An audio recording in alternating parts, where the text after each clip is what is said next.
কালি লালি ডালি তোরা 3 মেয়েই আমার ভাগ্যলক্ষ্মী।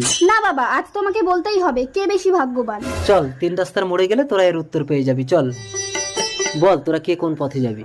এই হলো 3 রাস্তার মোড়। এই পথে গেলে প্রচুর টাকা পাবি, তোদের সারা জীবনের অভাব মিটে যাবে। এই পথে গেলে একটা পরশ পাথর পাবি, যাকে সহজ সরল মনে স্পর্শ করে যা চাইবি তাই পাবি। আর এই পথে গেলে একটা অন্ধকে পাবি, যে আগে ওই টাকা আর পাথরের মালিক ছিল, এখন সবকিছু হারিয়েছে ভিখারি। বাবা, আমি এই পথে যাব।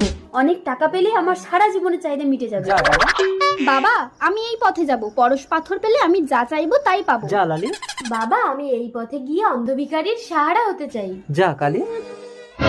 টাকার ব্যাগ, এত টাকা, আমি যাই। এই দাঁড়াও, এই টাকা এখন সরকারের আন্ডারে। এই টাকা চুরি করার অপরাধে আমি তোমাকে অ্যারেস্ট করলাম। পরশ পাথর, পরশ পাথর ছুঁয়ে পরীক্ষা করে দেখি আমি যা চাইবো তা পাই কিনা। পরশ পাথর, আমাকে সবার সেরা সুন্দরী করে দাও। এ কি, আমি কালো কুস্তি